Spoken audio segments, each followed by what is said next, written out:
Hello বন্ধুরা, দেখো আমি এখন কচু শাক রান্না করব। কচু শাক কেটে ধুয়ে রেখে দিয়েছি। এখানটায় কাঁচা লঙ্কা রেখেছি। এখন এইটাকে কচু শাকটাকে বয়েল করে নেব। এই দেখো কড়াই কচু শাক দিয়ে দিয়েছি। গ্যাসটা অন করে নিলাম। কাঁচা লঙ্কা দিয়ে দিলাম। এটাকে বয়েল করব। কাঁচা লঙ্কাটা সাথে দিয়ে দিলে ভালো হয়ে যায়। তারপরে নুন দিয়ে দেবো 2 চামচ। নুন দিয়ে ভালো করে বয়েল করে নেব।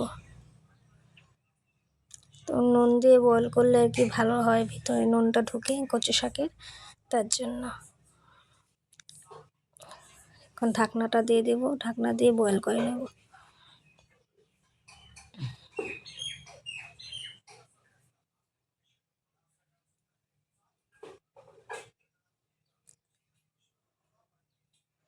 ঢাকনাটা ছোট হয়ে গেছে, তার জন্য থাল দিয়ে ঢাকনা দিয়ে দিয়েছি। দেখো কচু শাক বয়েল হয়ে গেছে, ভালো করে সিদ্ধ হয়ে গেছে। এখন আমি নামিয়ে নেব, তো ছাঁকনিতে নামিয়ে নেব। আর এখানটায় দেখো আমি এই ফোড়ন দেওয়ার জন্য রেখে দিয়েছি শুকনো লঙ্কা, 5 ফোড়ন, তেজপাতা, কাঁচা লঙ্কা আর রসুন বাটা। এখানটা ছেঁকে নিয়েছি। এখন কড়াই বসিয়ে দেব। কড়াইয়ে তেল দিয়ে দেব। তোমাদের পরিমাণ মতন তেলটা দিয়ে নিও। গ্যাসের স্টিমটাকে একটু কমিয়ে দেব। এখন ফোড়ন দিয়ে দেব।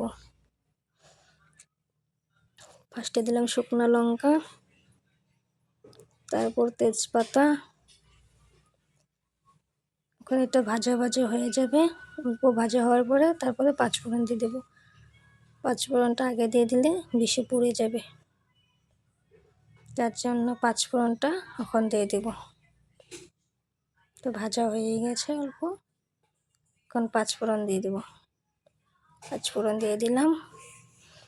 এখন 5 ফোড়নটা অল্প ভাজা হয়ে যাবে। 5 ফোড়নটা অল্প ভাজা হওয়ার পর সোমবার দিয়ে দেব। ক্যামেরাটা অফ ছিল, তার জন্য সোমবারটা দেখাতে পারলাম না। সোমবারটা দিয়ে দিয়েছি। আমি ভাবছি ক্যামেরা অন আছে, এখন দেখি ক্যামেরা অফ হয়ে আছে। অল্প লাড়াচাড়া করে নেব। লাড়াচাড়া করে ভালো করে লাড়াচাড়া করে নেব।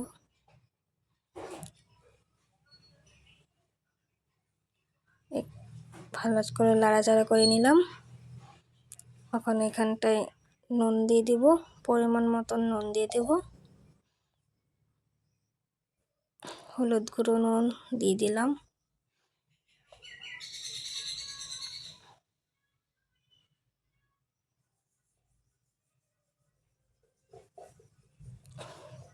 তোমাদের পরিমাণ মতন তোমরা দিয়ে নিও। হলুদ গুঁড়ো নুন দিয়ে এখন লাড়াচাড়া করে নেব।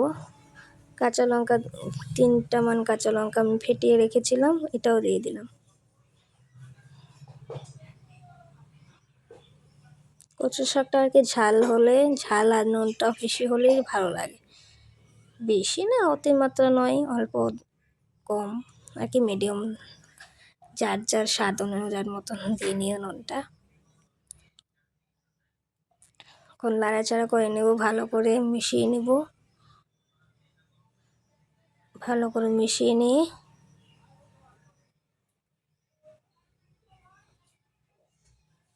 ঢাকনা দিয়ে দেব। ওখানে ভালো করে মিশিয়ে নিই, তাহলে মিশলে কচু শাকটা ওদের রং গুঁড়োটাও মিশলে ভালো হয়ে যায়, ভালো কালারটা ভালো আসবে।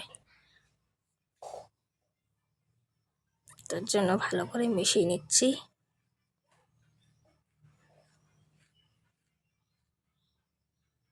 দেখো ভালো করে মিশানো হয়ে গেছে, এখন আমি ঢাকনা দিয়ে দেব।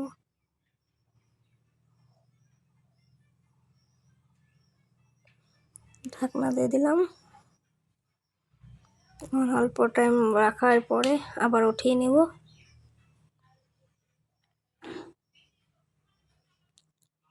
আর একটু লাড়াচাড়া করে নিয়ে, মনে হয় তলে নিচে লেগে যাবে, পুড়ে যাবে, তার জন্য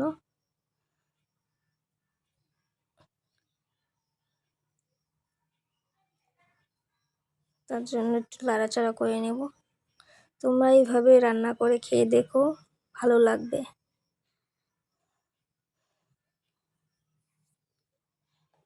এরকম করে রান্না করে খেয়ে দেখো একদিন, ভালো লাগবে।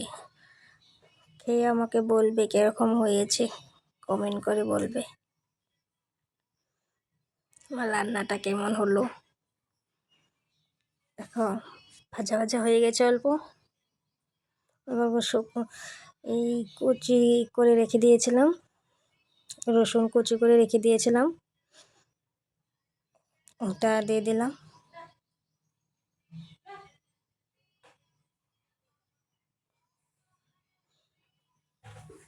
ভালো করে নাড়াচাড়া করে নেব, ভাজা ভাজা আর একটু ভাজা ভাজা করে নেব।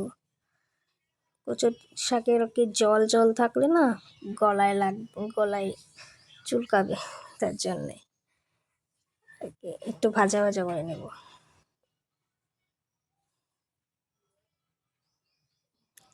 এরকম করে নাড়াচাড়া করে ভাজা ভাজা করে নিয়ে তারপরে হয়ে যাবে রান্না।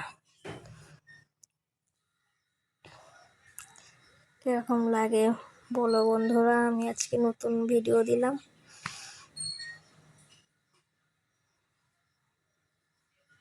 নতুন করে ভিডিও বানাচ্ছি তো, ভুল হলে তোমরা এই করে লিখে নিও,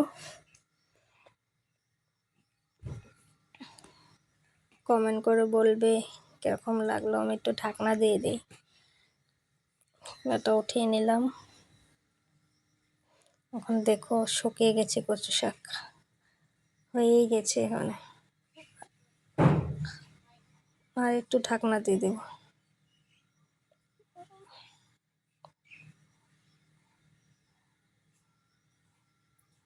শুকনো হয়েই গেছে।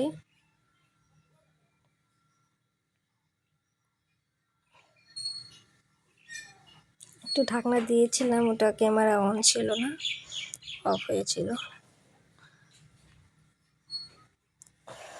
মানে আমি আমি নতুন করে ভিডিও বানাচ্ছি তো, আর কি ভুল হয়ে যায়।